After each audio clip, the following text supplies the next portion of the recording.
ये वीडियो काफ़ी important video होने वाली है आप लोगों के लिए। अगर आप एक नए इन्वेस्टर हैं या फिर मार्केट में आपने स्टार्ट किया 2020 के बाद से इन्वेस्ट करना, क्योंकि अगर 2020 से 2025 के बारे में बात करें तो अभी 2024 में अगर हम देखें सितंबर में मार्केट ने पीक लगाया, अपना सारे इंडेक्स में हमें पीक लगाया और 27 सितंबर के बाद से करेक्शन दिखाई पड़ा 2024 से, और तब से अभी तक मार्केट एक साल हो गया है। इस एक साल के बीच में कोई भी रिटर्न आप लोगों को देखने को नहीं मिला है। अगर यहाँ पे कुछ ऐसे इन्वेस्टर्स हैं या फिर जिसने अपनी SIP 2024 में या फिर किसी ने 2024 में इन्वेस्ट किया लमसम अमाउंट, तो उनको अपने पोर्टफोलियो पे कुछ खास रिटर्न नहीं बल्कि नेगेटिव रिटर्न ही देखने को मिल रहा होगा। तो ये वीडियो सिर्फ आपके लिए, अगर आप नेगेटिव में बैठे हुए हैं, अगर आप म्यूचुअल फंड में नेगेटिव रिटर्न पे हैं या डायरेक्ट स्टॉक पे नेगेटिव रिटर्न पे, तो ये वीडियो सिर्फ आप लोगों के लिए ही है। तो अगर आप म्यूचुअल फंड पे नेगेटिव पे बैठे हैं तो आपको यहाँ पे अपनी SIP स्टॉप करने की बिल्कुल भी ज़रूरत नहीं है। आप ये अपनी SIP कंटिन्यू करिए।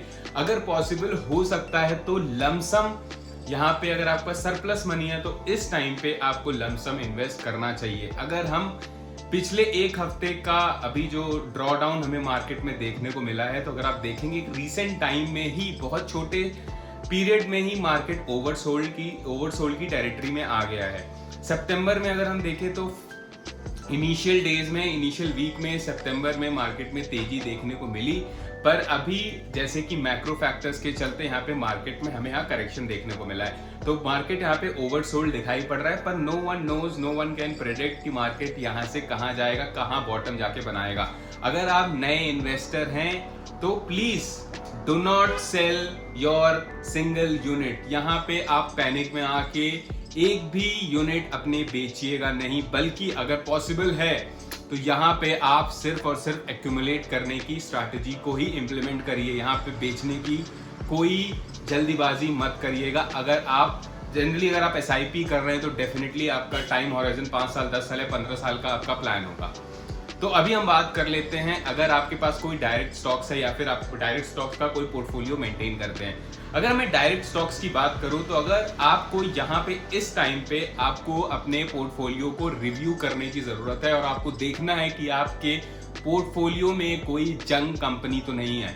आपको उन जंग कंपनीज को अपने पोर्टफोलियो से निकालना है और गुड फंडामेंटली साउंड कंपनीज को इंक्लूड करना है अपने पोर्टफोलियो में। तो यही वो टाइम है आपको जहां पे रुक के थोड़ा ठहर के अपने पोर्टफोलियो को रिव्यू करना है और रीबैलेंस करना है।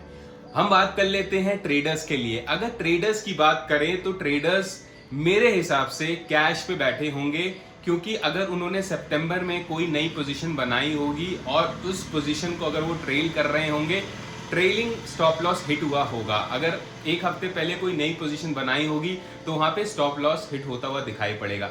अगर आप उनमें से ट्रेडर हैं जो कि स्टॉप लॉस प्लेस नहीं करते तो आप एक भारी नुकसान में बैठे होंगे। वो डिपेंड करता है आप कौन सी कंपनी या कौन से स्टॉक या कौन से इंडेक्स में आप ट्रेडिंग कर रहे हैं।